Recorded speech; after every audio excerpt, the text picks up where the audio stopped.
আসসালামু আলাইকুম সুপ্রিয় নবম শ্রেণীর প্রিয় শিক্ষার্থী বন্ধুরা, আশা করি তোমরা সকলে ভালো আছো। আজকের এই ক্লাসে অফনিয়ন মেথডস এর text to wonders of Egypt নিয়ে আলোচনা করতেছি। শব্দের অর্থ প্লাস বাংলা অনুবাদ। How the pyramids at Giza are built is one of the Egypt's biggest mysteries. বাক্যটি এক লাইনে এখান থেকে শুরু এখানে শেষ হয়েছে।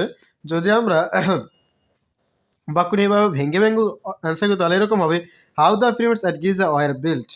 বলছে গিজাতে যেভাবে পিরামিড নির্মাণ করা হয়েছিল, পিরামিডকে নির্মাণ করা হয়েছিল, গিজাতে যেভাবে পিরামিডকে নির্মাণ করা হয়েছিল, এটা পাস্ট ইনহেরিটেন্সের প্যাসিভ ফর্ম।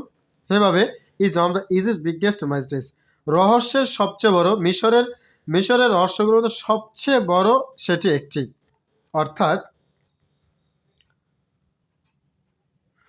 অর্থাৎ এটা যদি আমরা এভাবে বলি যে গিজাতে পিরামিডকে যেভাবে নির্মাণ করা হয়েছিল সেটা হচ্ছে রহস্যগুলোর মধ্যে, মিশরের সবচাইতে রহস্যগুলোর মধ্যে একটি। ইজ ওয়ান অফ, এটা হচ্ছে প্রেজেন্ট টেন্স। দিস মনুমেন্টাল হচ্ছে বিস্ময়কর। This monumental tombs are relics of Egypt's old kingdom era and were constructed approximately 4,500 years ago. এটি এখানে শুরু হয়ে এখানে শেষ হয়েছে দুইটি বাক্য। দিস মনুমেন্টাল টম্বস, এখানে মনুমেন্টাল টম্বস আর রিলিক্স অর্থাৎ বিস্ময়কর কবরগুলো ধ্বংসাবশেষ। ইজিপ্টস ওল্ড কিংডম এরা বলছে মিশরের প্রাচীন রাজত্বের যুগের ধ্বংসাবশেষ, বিস্ময়কর কবরগুলো এবং দিজ আর কনস্ট্রাক্টেড, এইগুলোকে নির্মাণ করা হয়েছিল প্রায় 450 বছর আগে।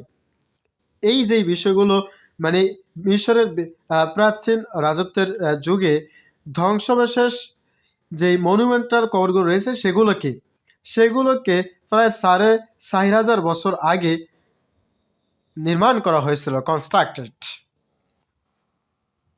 আসলে বুঝতে পেরেছি।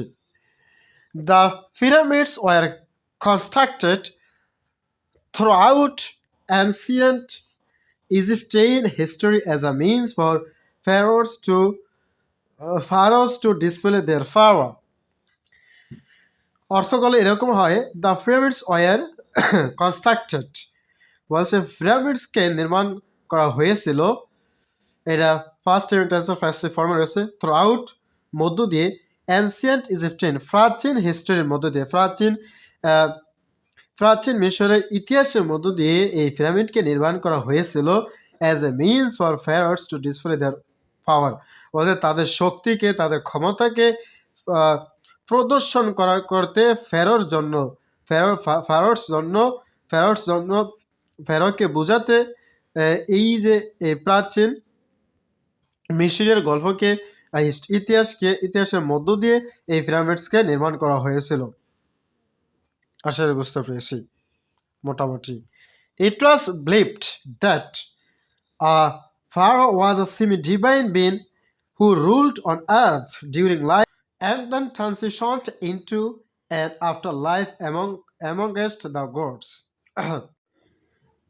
এটি বিশ্বাস করা হয়েছিল যে একজন ফারাও একজন আধা ঐশ্বরিক সত্তা, সেমি ডিভাইন আধা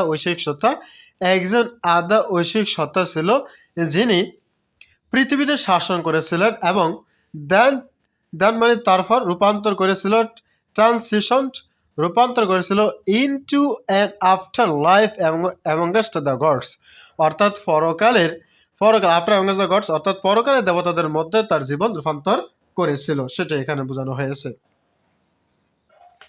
ইন দ্য পিকচার অ্যাবভ, উপরের ছবিগুলোতে, all three of Giza's renowned pyramids and their intricate burial complexes were constructed from around 550 to 2490 BC. একটু ভালো করে লক্ষ্য করি যদি আমরা এই লাইনটা বলছে, all three of Giza's বলছে গিজার তিনটি সকল কি বিখ্যাত, অর্থাৎ গিজার যে তিনটি ফিক্সার ছিল সেই ফিক্সারগুলো কত হচ্ছে, সেই বিখ্যাত পিরামিড এবং তাদের ইন্ট্রিকেট, তাদের জটিল সমাধি কমপ্লেক্সেস, তাদের জটিল সমাধি কমপ্লেক্সেসকে নির্মাণ করা হয়েছিল প্রায় কত 2550 থেকে 2490 খ্রিস্টাব্দ, অর্থাৎ প্রায় 2550 থেকে 2490 খ্রিস্টাব্দ থেকে গিজার এই তিনটিকেই গিজার বিখ্যাত পিরামিড এই তিনটিকেই এবং তাদের জটিল সমাধি কমপ্লেক্সকে নির্মাণ করা হয়েছিল। These pyramids were built by pharaohs Khufu, tallest, Khafre in the background and Menkaure in the front। বলছে যে এই পিরামিডগুলোকে ফেরোস খুফি দ্বারা নির্মাণ করা হয়েছিল, যেটা সবচেয়ে লম্বা, এবং কাফরি ব্যাকগ্রাউন্ডকে তৈরি করেছিলেন এবং ম্যানকিউরির সামনের অংশ তৈরি করেছিলেন, সেটা এখানে বলা হয়েছে। The pyramid of Khufu is the largest among the three pyramids at Giza and holds the record for the world's largest stone structure standing over 480 feet। আমরা যদি ভেঙ্গে অনুবাদ করি তাহলে হবে কুফার পিরামিড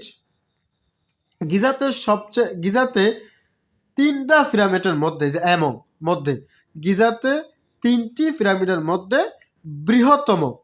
সবচেয়ে বৃহত্তম হচ্ছে কুফির পিরামিডটা হচ্ছে সবচেয়ে বৃহত্তম এবং holds the record for the world's largest strong structure, অর্থাৎ পাথরের অবকাঠামো, পৃথিবীর বৃহত্তম পাথর অবকাঠামোর জন্য এটি রেকর্ড করে, যেটার উচ্চতা কত 480 ফিট, যার উচ্চতা দাঁড়ায় 480 ফিট।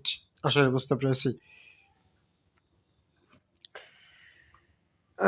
80 fit high. তারপরে it was constructed during the reign of the Pharaoh Khufu। বলছে ফেরো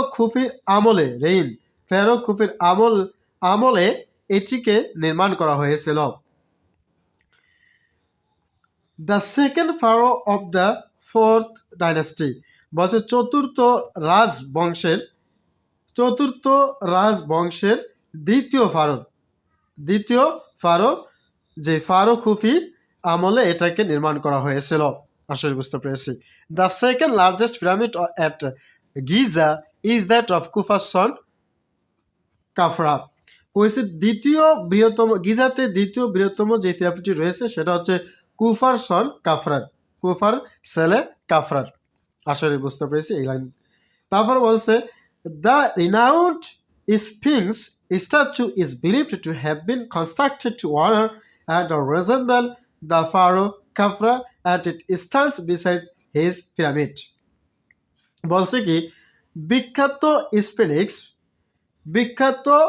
স্ফিনিক্স ফেরো কাফরার সম্মান এবং অনুরূপ করার জন্য এটিকে নির্মাণ করা হয়েছে বলে মনে করা হয় বা বিশ্বাস করা হয়। and stands beside his pyramid বলছে এটি তার পিরামিডের পাশেই অবস্থিত। The third and smallest of the main pyramids at Giza belongs to another pharaoh of the fourth dynasty, Menkaure। বলছে চতুর্থ রাজবংশের তৃতীয় এবং ক্ষুদ্রতম গিজাতে প্রধান পিরামিডের তৃতীয় ও ক্ষুদ্রতম চতুর্থ রাজবংশের অন্য ফারোর মধ্যে এটা কি অন্তর্গত, যেটা রয়েছে ম্যানকোরে। এরপরে it starts at just over 200 feet highest. বলছে এটার শুধুমাত্র উচ্চতা কত রয়েছে 200 ফিট উচ্চতা, 200 ফিট উচ্চতা রয়েছে এটার, সেটা এখানে বলা হয়েছে। Each of this pyramids forms of the center of its own complex of structures, including smaller tombs, chambers, work camps, and cemeteries for lesser elites। এখানে বলা হয়েছে